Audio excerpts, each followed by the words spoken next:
Mais quand cette équipe-là se fera éliminer, que personne n'oublie que Cristiano Ronaldo, 2 journées d'affilée, il les a sauvés. Salam, salam, outsider. Le débrief commence maintenant. Manchester United l'emporte aujourd'hui 3-2 face à l'Atalanta Bergame. À un moment donné, sincèrement, vous voulez entendre quoi? La vérité ou bien vous voulez entendre ce qui vous fait plaisir? Si vous voulez entendre ce qui vous fait plaisir, Manchester United a fait une top performance face à l'Atalanta Bergame. Grand match, je dis bien, des Mancuniens qui gagnent 3-2 face à l'Atalanta. C'est faux, c'est faux. C'est un match de tocard qu'ils nous ont sorti. Et c'est là où, à un moment donné, sincèrement, je répète encore une fois, je suis fatigué de constamment dire les mêmes choses et qu'il n'y ait pas de changement. Le problème dans ce club-là, c'est qui? C'est Ole Gunnar Solskjaer. Tu joues, je dis bien, ce week-end face à Leicester. On voit tous que Harry Maguire n'est pas, je dis bien, dans le rythme. On voit tous que Harry Maguire, défensivement parlant, en termes de positionnement, il ne s'en sort pas. Il fait le mannequin challenge. Il ne bouge pas. Il reste statique. Le gars vient quelques jours plus tard face à l'Atalanta, il me met Harry Maguire en défense centrale. Tu me diras c'est le capitaine de United, tu me diras vous étiez à domicile, tout ça, ça ne m'intéresse pas. Parce qu'à un moment donné, sincèrement, on parle de professionnels, on parle ici du haut niveau. Et au haut niveau, s'il y a une chose qui ne ment pas, c'est le manque de rythme. Harry Maguire, malgré le fait qu'il ait claqué son but aujourd'hui, il manque de rythme. Harry Maguire, sincèrement, sur un corner où Luke Shaw est en défense individuelle, Harry Maguire est en défense de zone. Son rôle est de faire quoi? Et d'anticiper, je dis bien, la retombée du ballon pour venir soutenir son défenseur qui est en défense individuelle. Il fait quoi? Il rêve.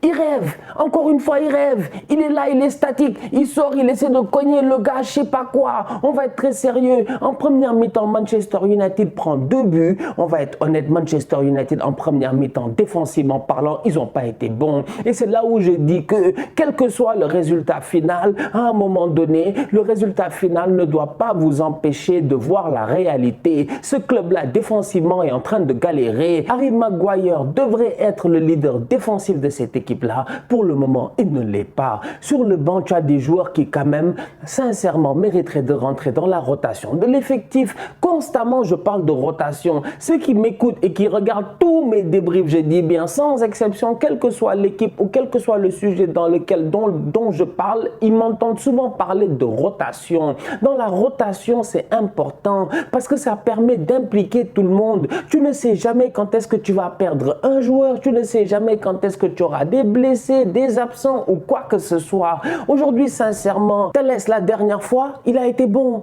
Eric Bailly, il est là sur le banc, il joue avec la Côte d'Ivoire. Voilà des joueurs qui aujourd'hui, franchement, mais fais-les enchaîner les matchs. Mais dès que Luke Shaw et Harry Maguire sont de retour, parce qu'ils sont peut-être internationaux anglais, ils sont intouchables, ils sont directement sur la feuille de match. Franchement, ce n'est pas juste. Donc aujourd'hui, en toute honnêteté, le Manchester United gagne 3-2. On ne peut pas dire grand-chose. Ils ont gagné à la fin du match. Mais sincèrement, je suis désolé. L'honnêteté en tant que telle fait que si tu ouvres tes yeux et que tu regardes bien, tu verras que Solskjaer, c'est un tocard. Manchester United n'a pas de défense, mais Manchester United a un gardien de but. Et c'est un paradoxe en ce début de saison, parce que le gardien qui fait le taf en ce moment, eh ben c'est David De Gea. Et David De Gea, la saison passée, quand même, on l'a insulté de tous les noms. Ça fait depuis la Coupe du Monde 2018 et le triplé de Cristiano Ronaldo, Portugal, Espagne, que David De Gea, on ne le respecte plus. De Gea, franchement, depuis le début de la saison, il est excellent. Il est juste excellent. Aujourd'hui, en début de deuxième mi-temps, quand United y reviennent, ils peuvent encaisser un 3e but. Rapidement, ils peuvent encaisser un 3e but. Double arrêt de David De Gea sur les frappes de Zapata et tout ça. Donc aujourd'hui, De Gea, c'est lui la seule assurance qui est en arrière. Au milieu de terrain, aujourd'hui, je ne comprends pas Solskjaer. Pourquoi Pogba est sur le banc? En fait, pourquoi Pogba est sur le banc? Pogba enchaîne les matchs. Il est au top de sa forme en ce moment. Moi, on connaît tous Paul Pogba. Il va faire une grosse saison. Il n'y aura aucun problème parce qu'il y a une Coupe du Monde à jouer. Paul Pogba ne rigole pas, je dis bien, les années de compétition internationale. Paul Pogba, en ce moment, il joue son meilleur football. On peut lui en vouloir par rapport à son rendement défensif. Mais comme j'ai toujours dit, sur le terrain, c'est un joueur qui fait énormément d'efforts. Et même défensivement parlant, je trouve qu'il a fait énormément de progrès. Donc aujourd'hui, je suis désolé. J'ai commencé à bugger encore. C'est comme ma tête, ça va trop vite. Ma tête, ça va trop vite que ma bouche. Mais franchement, soyons sérieux. Qui a dit à Ole Gunnar Solskjaer aujourd'hui que Pogba doit être sur le banc? Ouais. Genre pourquoi? C'est un match important de Ligue des Champions. Les gars enchaînent les matchs. Les gars enchaînent les matchs. C'est ok, d'accord, ils sont fatigués. On est tous d'accord sur ce point-là. Mais les gars enchaînent les matchs aujourd'hui. Fais jouer tes meilleurs joueurs dès le début du match. Assure la victoire et après tu les reposes. Et c'est ça le discours qu'il faut avoir envers les gars, franchement. Tu fais jouer les Paul Pogba, tu leur dis les gars, en 60 minutes, vous me pliez ce match-là et on vous repose pour ce week-end.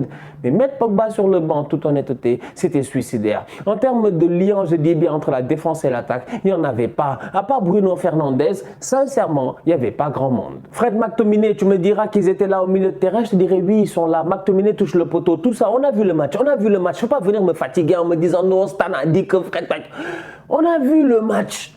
Mais c'est pas bon, mais c'est pas bon, c'est pas bon quand même franchement. C'est quoi l'ambition encore une fois de Manchester United? Parce qu'il y a des équipes qui sont en Ligue des Champions, ils sont là pour faire les guerriers. Les Atalanta, les Leipzig, tout ça, ils sont là pour faire les guerriers. Mais les Manchester et les Paris, jusqu'à preuve du contraire sincèrement, en toute honnêteté, ça fait partie des clubs non seulement les plus riches au monde, mais au-delà de cela, quand même en termes de rentabilité, leur but c'est de faire quoi? De gagner la Ligue des Champions. Sinon, où est le but d'aller recruter des Cristiano Ronaldo et de faire tout cela? Donc tu te rends compte que tu joues en Ligue des Champions, quel que soit le double pivot que tu me mets sur le terrain, ça va pas, c'est trop léger, c'est vraiment trop léger. Manchester United est une équipe anormalement décevante. Dans la construction du jeu, ils sont anormalement décevants. Je suis désolé, encore une fois, voilà une autre équipe qui brille grâce à ses individualités. Regardez aujourd'hui les circuits de passe de Manchester United. Ça veut dire que Bruno Fernandes est très fort. Il est capable de voir les appels des gars. Mais en plus, les gars sur le terrain aujourd'hui, ils ont fait de bons appels, que ce soit Rashford ou Cristiano Ronaldo. Donc du coup, ça, c'est des joueurs qui sont dangereux. Mais mis à part ça, le collectif en tant que tel, il y a quoi? Il y a quoi? Il y a quoi? Il n'y a rien. Combien d'occasions dangereuses tu vois réellement des constructions où il y a plus de 10 passes enchaînées au niveau de Manchester United? Franchement, combien tu en vois? Combien? Très très rarement. Donc aujourd'hui, je suis désolé. Oui, belle victoire encore une fois. Et comme je dis, attention. Parce qu'il y en a ici, ils ont la mémoire courte. Quand United va se faire éliminer en huitième de finale ou en quart de finale de Ligue des Champions, ce qui arrivera, parce que cette équipe-là, franchement, je suis désolé, je ne la vois pas gagner la Ligue des Champions. Mais les fans de United, ils peuvent se fâcher, c'est leur problème. Mais quand cette équipe-là se fera éliminer, que personne n'oublie que Cristiano Ronaldo, 2 journées d'affilée, il les a sauvés. Si ce n'est pas lui aujourd'hui qui claque son but, franchement, on va être très sérieux, c'est match nul. Si ce n'est pas lui face à Villarreal, c'est match nul aussi. Cristiano Ronaldo, sincèrement, pour le moment, en Ligue des Champions, on le sait tous, c'est lui, Mr. Champions League. Et il est en train de porter quand même cette équipe de United-là. Très bon match de la part de Marcus Rashford. Oui, il a fait des erreurs, c'est vrai, des frappes ratées et tout. Mais derrière Rashford, quand il fallait finir l'action, qu'il fallait finir, il l'a fait. Mais au-delà de cela, ce qui est intéressant, c'est qu'il revient de blessure. Ça fait longtemps qu'il n'a pas joué. J'ai l'impression qu'il revient léger, rapide, vif, sharp, pertinent. Franchement, Rashford, il est sur le terrain, ça fait plaisir. En fait, lui, tu sens que lui, il tranche. Lui, il tranche. Lui, il est tranchant. C'est pas les Sancho là qui collent la ligne, ils attendent, ils essaient de te dribbler. Non, non, non, non, non, non, non. Rashford, il peut te dribbler. Mais au-delà de ça, quand il peut frapper, il frappe, il fait des courses en profondeur très pertinentes. Il a un positionnement presque de numéro 9. En toute honnêteté, sincèrement, très belle performance de la part de Marcus Rashford.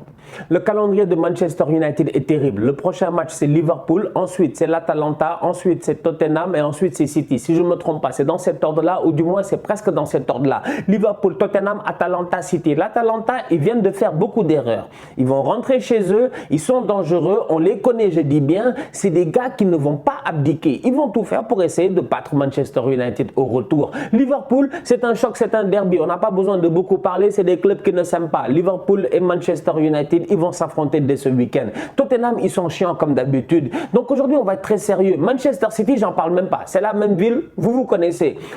Ole Gunnar Solskjaer est foutu. En fait, de où Ole il va taper Liverpool, Tottenham, Manchester City, tout ça avec les tactiques qu'il propose, assis sur son banc de touche avec Darren Fletcher et Michael Carrick, tous ces tocards-là qui sont incapables de voir que leur patron, il est nul, parce qu'on va être très très sérieux.